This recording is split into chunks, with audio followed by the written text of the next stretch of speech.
네, 여러분 안녕하십니까. 처음으로 유튜브에서 밀려나서 아프리카 생방송 화면을 보면서 진행하게 되는 강제 진출. 네, 송작가 TV입니다. 네. 어차피 언제쯤 뭐 버퍼가 풀릴지 모르는 상황이고요. 3번을 해봤는데도 안 된다는 얘기는 뭐 이대로 진행을 해야 된다는 얘기니까 일단 이런 방식으로라도 시간대에 방송을 진행을 하고 업로드를 다시 올려드리도록 할게요.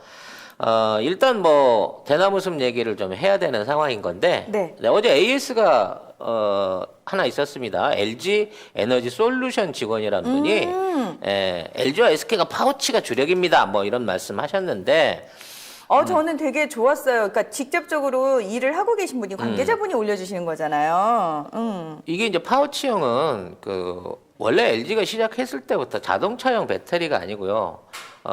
전자기기용 배터리, 그러니까 뭐 노트북이라든지 휴대폰용 배터리 같은 것들을 제작하는데 운영되는 기술입니다. 그러니까 워낙 LG 자체가 자체적으로 만들고 있는 제품들이 많기 때문에 파우치형을 합니다만은 자동차에 있어서만큼은 지금은 원형 배터리를 주력으로 일을 하고 있어. 근데 왜 솔루션 직원이란 분이 이런 말씀을 하시는지 모르겠는데 원형 배터리 공장이 한국에 없어서 그렇겠죠.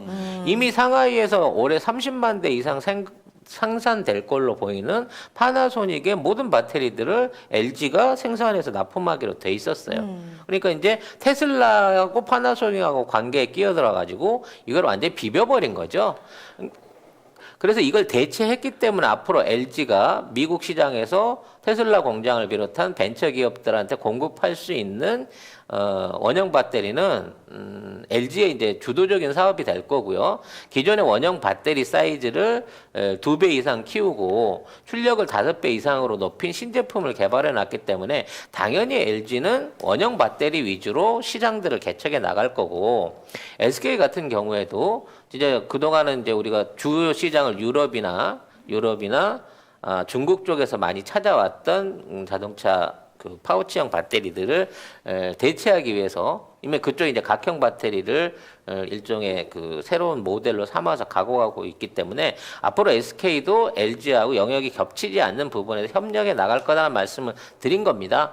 그리고 지금 관련돼 있는 배터리들, 그러니까 중국계 배터리들이 이 산화철과 납을 이용한 배터리들을 위주로 하고 있는 반면에 앞으로 이제 폭발 위험성이 있는 리튬이온 배터리들의 안정성을 개선하고 삼극재, 니켈과 코발트를 사용한 삼극재 배터리들이 좀 더 주류를 이뤄 나가게 되면 한국이 미래형 배터리 시장을 이어갈 수 있을 것이다라는 차원에서 드린 말씀인 건데 왜 직원이시란 분이 이런 내용의 댓글을 다셨는지 전 이해를 잘 못하겠어요. 물론 국내 안에 자동차 원형 배터리 수요가 없기 때문에 공장이 아까 말씀드린 대로 중국이나 이제 미국에 짓고 있는 상황이라 이렇게 말씀하실지는 모르겠지만 미래 자동차형 배터리 시장 안에서는 원형과 파우치형 각형이 당분간 3파전 구도를 이어나갈 것으로 보입니다.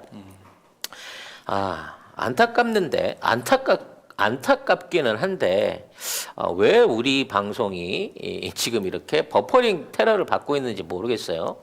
동시다발적으로 다른 방송들도 이런 현상이라고 하면 모르는데 사실 이게 이 방송 직전까지 라이브로 했던 멤버십 방송에서도 아무 이상이 없었고요. 제가 스튜디오로 옮겨오고 난 다음에 버퍼링이 있었던 적이 없거든요. 그래서 그죠.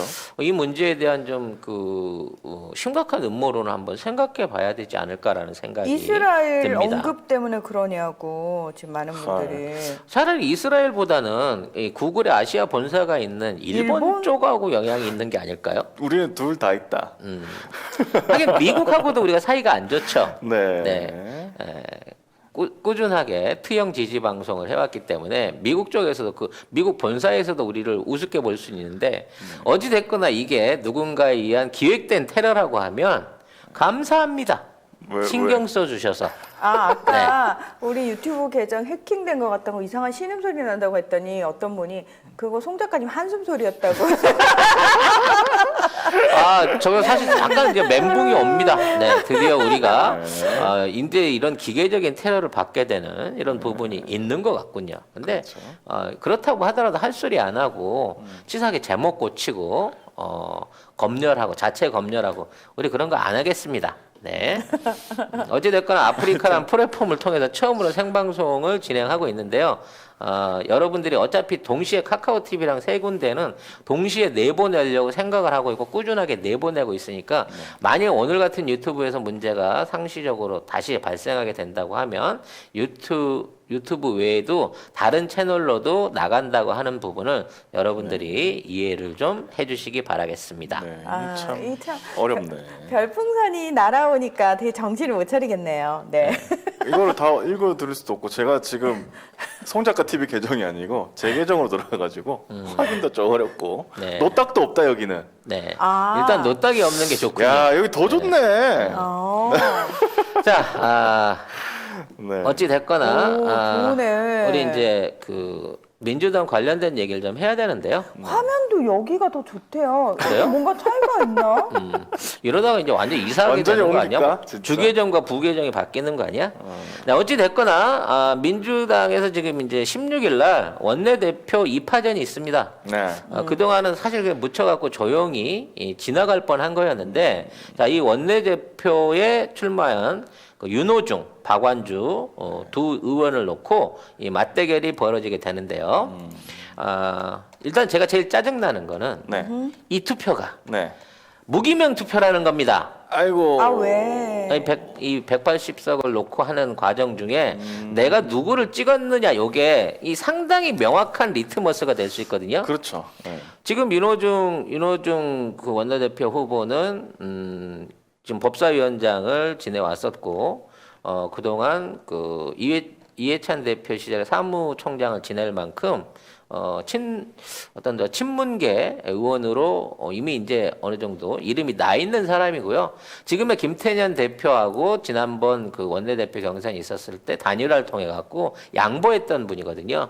그래서 이번에 다시 원내대표에 나오게 됐고, 아마 뭐 지금 그 국민들한테를 비롯한 당원들한테 지지도가 굉장히 높은 걸로 알고 있습니다. 반대로 지금 박완주 의원 같은 경우에는 삼선이라고 하는데 나 잘 몰랐어요. 저도 잘은 몰랐는데. 천안시에서 삼선을 했다고 하는데 운동권 출신 그 뭐 김근태 전 고문 계열이라고는 합니다만 일단 최근까지 원내 수석 부대표를 더 좋은 미래라고 하는 민평련이죠. 네, 그쪽에서 이제 주도를 해왔던 분으로 알려져 있으니까 김근태 그 계에 남아 있는지 모르겠습니다만 김근태 민평년 계의 적자라고 볼 수 있고요. 최근까지 가장 두드러진 활동은 안희정 캠프의 공보 책임자였습니다. 이런.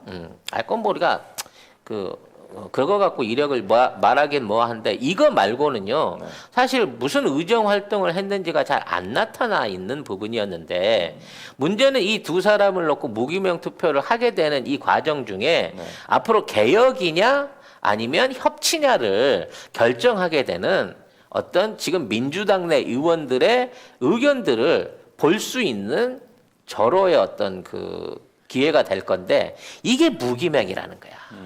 그 이름만 까놓으면 내가 정확하게 어떤 놈이 어떤 놈인지 확인할 수가 있는데 이게 무기명이라는 게 참 안타깝습니다. 현재 180석 가까운 민주당 안에 초재선 의원들이 130명 정도 된다 그래요. 그러니까 131명이 초재선입니다. 그러니까 초선이 80명 정도 되니까 재선이 50명 뭐 이 정도 되겠죠. 그래서 이 사람들의 어떤 표심이 결정적으로 원내대표 결정하는데 역할을 하게 될 텐데 이미 벌써부터 지난번 그 금요 오적들, 초선 오적들이 이 의견들을 흔들어가면서 일종의 이제 반문 세력들을 결집하려고 한 모임을 지금 보여주고 있었다는 것이죠. 저는 좀 어이가 없는 게 뭐 친문 반문 이렇게 나누는 것 자체가 왜 이렇게까지 나오는지라는 생각이 좀 들어요. 굳이 그렇게까지 나눠야 되나? 그리고 누가 누군지 꼭 그렇게 민주당 안에서 갈라치기를 해가지고 뭔가 언론에서도 뭐 친문만 남나? 아니면 뭐 친문 쳐낼 수 있을까? 뭐 이런 식으로 기술을 제목을 쓰고 있거든요. 마치 뭔가 친문이 뭐 잘못한 것 같은 느낌이야. 그 기사만 보면. 사실 지금 이제 당내 쇄신을 요구받고 있는 입장이고 뭐 당 대표를 누가 뽑을지는 이제 전당대회에서 결정이 되겠습니다만 최고위원과 당 대표를 당원들 의견에 따라서 뽑는다라고 하는 얘기가 있습니다만 실질적으로 일할 사람은 원내대표인 거거든요. 그렇죠. 그래서 지금 이 김태년 원내대표 같은 경우에도 처음에 출범했을 때는 이해찬 대표 있었을 때만 하더라도 굉장히 의욕적인 모습을 보여주다가 갑자기 이 당대표가 지금의 이제 이낙연 씨로 바뀌게 된 다음부터 완전히 활동이 사라져 버리면서 이것이 무슨 일이고라고 하는 의구심을 자아냈는데 일단 김태년 대표의 뒤를 이을 사람으로서 좀 더 개혁적이고 좀 더 진취적인 의원, 활동력을 가질 수 있는 의원이 등장해야 된다는 점이 저는 이제 화두였는데 그나마 윤호중 그 후보가 이걸 해줄 수 있지 않을까라는 생각이 듭니다. 문제는 이제 여기에 대한 언론 보도들 그리고 이 두 사람의 성향에 대한 부분을 우리가 좀 알고 넘어가야 될 필요가 있어서 오늘 대나무 숲에서는 이 두 후보를 비교하는 얘기를 좀 집중적으로 해보도록 하겠습니다. 기사가 있는데 MBC 기사인데 한번 읽어주시겠어요? 여 원내대표 2파전 윤호중 대 박완주 쇄신책 차이는이라는 제목으로 기사가 있습니다. 예. 일단 수습 대책에 대한 게 전반적인 인터뷰를 들어봤을 때 윤호중 대표는 좀 더 개혁에 힘을 실어야 된다라는 주의인 반면에 그러니까 이게 민주당 온라인 청원 시스템을 약속을 했대요. 저희가 원하는 게 지금 이거잖아요. 예, 실질적으로 직접 당원들이나 시민들의 목소리를 들을 수 듣겠다. 있는 청원 시스템을 만들겠다고 하고 있는 거고요. 박완주 후보 같은 경우에는 벌써부터 선거 참패를 반성하겠다. 그러면서 쉽게 말해 지난 1년 동안 국정이 어지러웠던 부분, 이게 자기네들이 180석을 갖고 아무것도 못했던 부분에 대한 책임을 청와대로 넘기고 있고 전형적인 초선 오족들과 그 배우들이 하고 있는 얘기들을 똑같이 내뱉고 있는 거죠. 이런 의미에서 초선 오족들의 금요일 날의 구태타는 오히려 국민들한테 또는 당원들한테 위기감과 함께 굉장히 좋은 일종의 백신이 됐다는 생각이 들 정도예요. 가장 대표적인 게 이제 조국 전 장관 같은 상황에 대해서 어떻게 얘기를 하고 있냐는 거죠. 이미 1년 반 전에 있었던 일이다. 개인적인 평가는 하지 않겠다. 그리고 당내 여러 의견이 있는 것을 알고 있다. 다양한 의견을 수렴하겠다. 뭐 이 정도 구체적인 언급을 유보했습니다. 하지만 박완주는 소신 발언은 장려하고 보호해줘야 한다. 소수 의견이 나쁜 게 아니다. 극성 지지자의 의견도 존중하는 것이 맞지만 남과 생각이 다르다고 위험으로 느끼는 분위기로 만드는 것은 정상적 정당은 아니다. 야, 우리가 니들을 위협했냐? 아니 니들 진짜 황당한. 이 표는 우리한테 받아놓고 충성은 저쪽에 가서 하고 있는 놈들이 그러니까. 지금 있는 상황에서 이길 선거를 져놓고도 그 책임을 엉뚱한 데다 몰고 가고 있는 거죠. 저는 이제 지금 초재선 초선 의원들을 중심으로 해서 이른바 그 수박 계열들이 벌이고 있는 이 행태가 단순하게 당권의 헤게모니를 잡기 위한 것인가? 그러니까 내부적인 그 어떤 권력 다툼이라고 봐야 되나? 아니면 얘네들이 이 기회에 작정을 하고 민주당 쪼개기에 나서려고 이렇게 가고 있나라는 부분 안에서 이 사태를 어떻게 해결해야 될지 이게 참 그 고민스러워요. 보는 입장에서. 그렇다고 180석을 해놓은 상태에서 쪼개버려. 이 얘기는 야 니들 50명 그렇게도 됐고 못하지. 국민의 집에 가갖고 여야 지금 여야 역전을 만들어라는 얘기랑 똑같은 게 돼버리거든요. 그건 안 되죠. 예.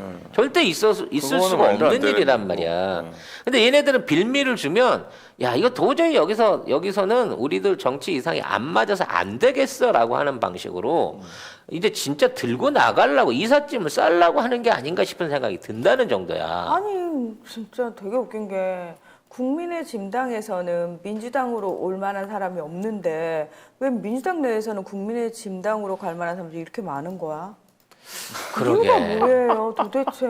거기는 사실 해먹어도 욕 안 먹잖아요. 오세훈, 박형준 봐요. 해먹어도 아유 후보 가시고 당선되시고 이러니까. 아 그러니까 그래서 그런가? 아 민주당 의원들 중에서 나도 박형준, 오세훈만큼 해먹고 싶은데 왜 욕해? 근데 조국 전 장관은 아무것도 안 했는데도 정경심 고수 깜빵에 들어가잖아요.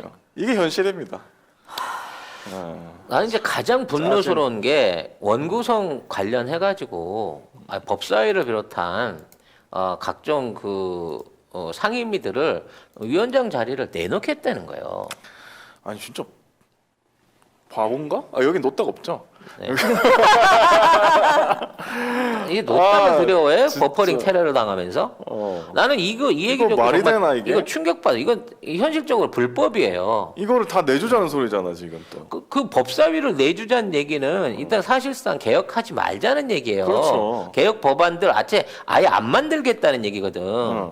지금 우리가 법사위를 갖고 있는 상황에서도 쟤네들은 지속적으로 깽판을 놓으려고 들었고, 그래서 지금 우리가 그 현재 후보로 나와 있는 윤호중 의원이 법사위원장으로 검경 수사권 조정, 그렇죠. 공수처법 통과, 임대차법 3법 같은 경우에 법사위원장 권한으로 상정시켜갖고 통과를 시켰어요.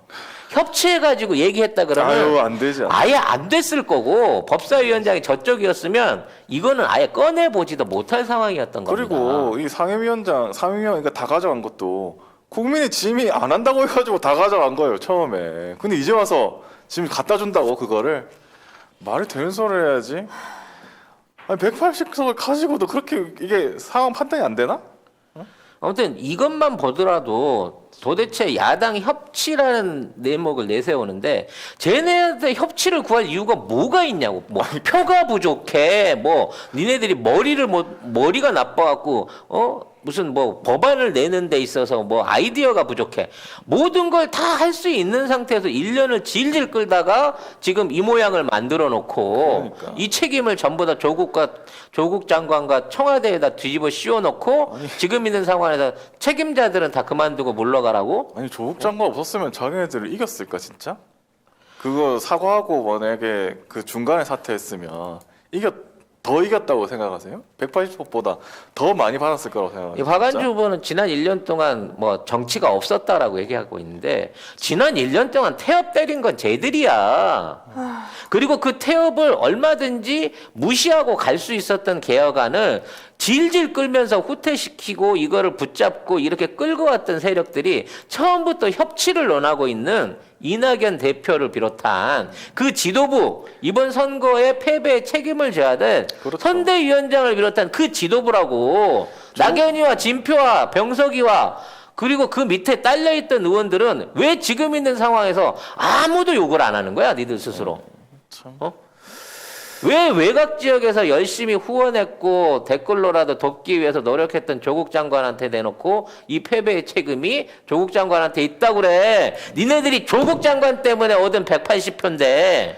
아니 조국 장관이 그렇게 해가지고 자기들이 180석 했으면 국민들이 좀 더 개혁에 박차를 가하라고 하는 소리구나라고 알아듣고 그걸 실행을 했었어야죠. 근데 무슨 협치를 얘기하고 지금 또 이런 얘기를 하고 있습니까?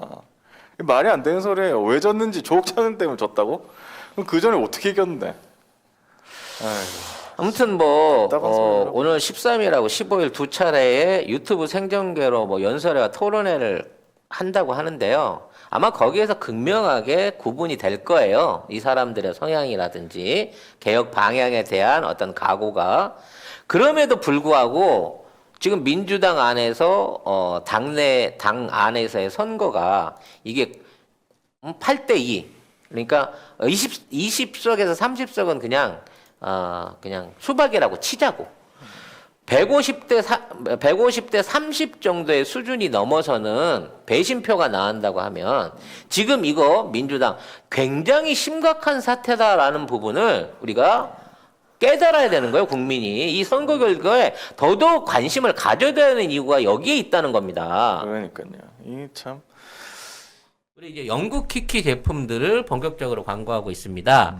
네, 네이버에 영국 키키라고 치셔야 접속할 수 있는 사이트가 있는데 이제 굉장히 다양한 종류 식품들이 있어요. 영국 네, 키키. 5개 브런치에 한 120개 정도 제품들이 있는데 지금 이제 들어가서 보시면 제일 주종으로 있는 게 레시틴이나 MSN 식이 유황 그리고 차전자피 뭐 이런 것들 MSN 안에는 비타민 D도 함유되어 있는 것으로 알고 있습니다.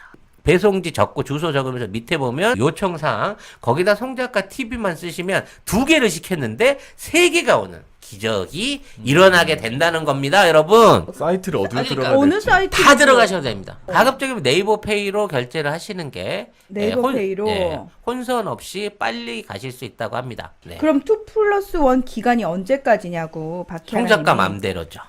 아, 구매 인증을 하시는 분한테는 남아있는 피땀 눈물 화장품 세트들을 풀어드리기로 약속을 드렸습니다. 아무튼 원내대표 관련한 거, 원내대표 관련한 지금 그 민주당의 움직임에 관심을 가져줘야 됩니다. 그렇죠. 근데 지금 게시판이나 이런 데를 보면 이 벌레들이 이 완벽하게 저것들을 이제 다 그 찾아놓고 있는 거고요. 네. 장악을 했다고 하더라고.